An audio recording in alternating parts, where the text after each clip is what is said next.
The Prime Minister speaks on Tuesday's media block. The opposition leader blasts the government for taking credit of the country's fiscal performance, and police warn of an iTunes card scam. Good evening, everyone. I'm Leah Cooper with your JCN News for this Friday, February 4th. Prime Minister Philip Davis seeking to clarify what exactly took place this past Tuesday ahead of the weekly cabinet meeting this past Tuesday. You may recall reports of orange traffic cones being put in place at the office of the Prime Minister, restricting reporters from conducting the usual cabinet meeting interviews. Mr. Davis insists that those security protocols were not intended to block the media in any way. We are not anti-press. We welcome the press. And one of the things I initiated and implemented was a weekly press briefing. That's every Thursday morning. All of the press is invited to that event. And it is expected that unless there's some other issue that the press may be interested in, that may not be able to await that press conference, that they could make contact with the press secretary to discuss it. So I don't know that it was a shutout per se. Unfortunately, that was a security issue, I think, more than anything else. And I've asked him. He adds that it's very difficult to focus on going to a cabinet meeting where, quote, weighty matters are being discussed and be interrupted on the way to answer questions that, quote, sometimes you don't even know the answer to, end quote. And we're just trying to bring some structure so that whenever you speak to us, it'll be an informed discussion as opposed to what I call a gotcha moment. But that was not the intent on last Tuesday. That was we have just realigned a conference room in the office of the Prime Minister to accommodate cabinet meetings because where we were was not conducive to it in regard to our protocols, the COVID protocols.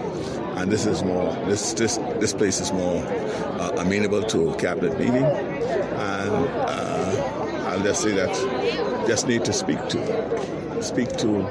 the press secretary, and it's not an issue that cannot be resolved. Opposition leader Michael Pintard says it's unfortunate that the government seeks to take credit for work that has already been completed. His comments follow Economic Affairs Minister Michael Halkitis posting about the country's fiscal performance over the first 6 months of the fiscal year yesterday. That governments are continuous, so we ought to be measured in what we say, to acknowledge what past administrations have contributed, and then of course to take credit for what you have put in place. It doesn't detract from your leadership, and you're 5 years ahead of you, so you have ample opportunities to do things from scratch and to get the credit for having done so. Credit ratings agency Moody's has described the government's revenue growth expectations outlined in the fiscal strategy report and medium-term debt management strategy as, quote, overly optimistic, noting that unexpected shocks to the country's economy and bumps in the implementation of improved revenue collection measures could prove restrictive to the government's fiscal consolidation. Asked if he agrees, Mr. Pintard says this. We have criticized the government for not following the law. They are required by law to provide the fiscal strategy report to the House of Assembly for debate. They have flatly indicated they have no intention to do so, that they will change the law. But until you have changed the law, you are duty-bound to comply with the law. And that is one of 4 financial legislation that they are not honoring. Each of the pieces of legislation that we have sent to the media, the government is behind on their reporting requirements. And so it's very important for them to follow the law.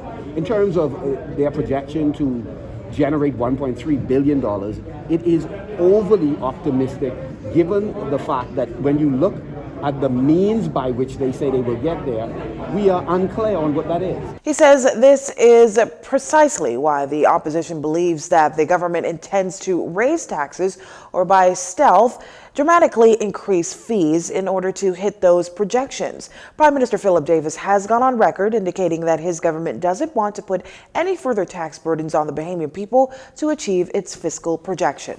The country proudly welcomes 90 new Marines today as the Royal Bahamas Defense Force inducts its most recent squad squad of recruits into its ranks. An official commencement ceremony held at the Coral Harbor base marked the graduation into service of the new Marine Entry 58, Woman Entry 27.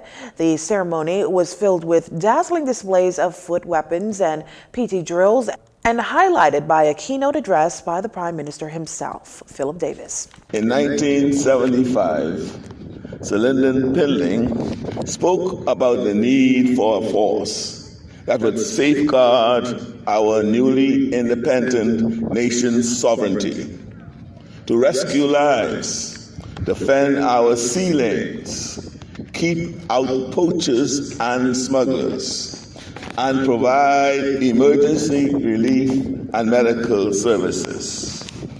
All this and more the Royal Bahamas Defense Force has done, and done it often with great distinction, while members of the force have embodied the discipline and self-reliance Sir Lyndon understood would be critical to our nation's progress. In addition to reminding his audience of the rich history of the Royal Bahamas Defense Force, Prime Minister Davis took this opportunity to also congratulate and encourage the new Marines.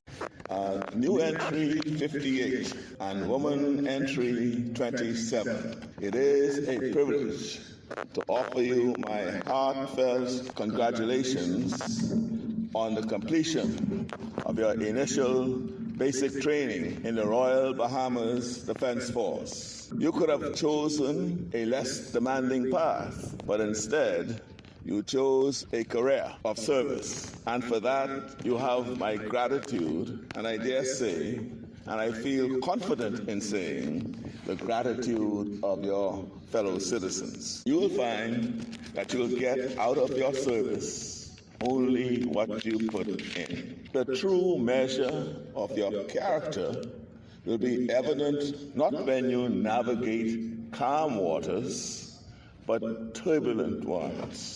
The Commodore of the Defense Force, Dr. Raymond King, in addition to congratulating this newest entry, says this new group is just one step in the Royal Bahamas Defense Force's push to increase their capacity and capability as they seek to decentralize their operations. He also notes that they anticipate to take in another 100 recruits within the coming weeks and expects to complete the recruitment exercise by the first week of March.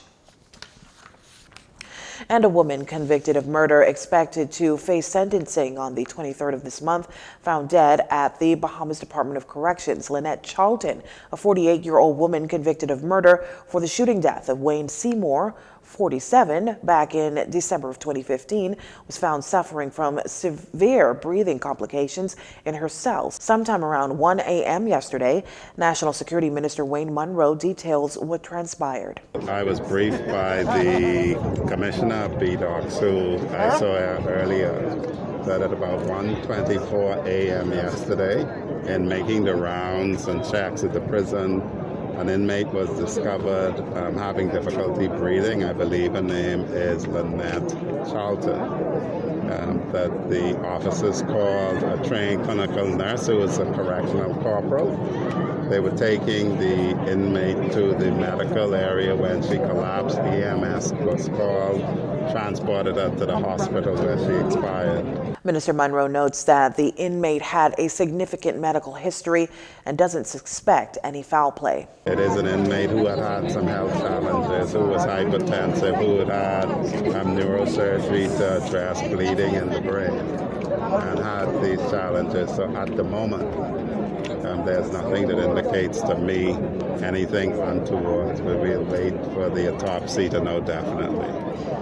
With the issue of recurring sudden deaths at the Bahamas Department of Corrections making rounds as of late, the National Security Minister took a moment to address those speculative claims. Deaths happen in custody, unfortunately, because life is fragile. We are also in the area of BDOC seeking to improve that facility as well, and there are plans underway to see about construction of a 700-bed medium max facility. The reality is that in this instance, it appears to be just natural causes. In the previous incident, it appears to be homicide. The previous incidents have overtones of, again, mental circumstances, as his mother describes. And so currently, the prison is seeking to recruit a psychiatrist to be on staff to address those needs. And a part of the new proposed medium maximum security prison will be the ability to pad cells and to make provisions for people with mental challenges in our correctional facility. You're watching JCN News. Stay with us.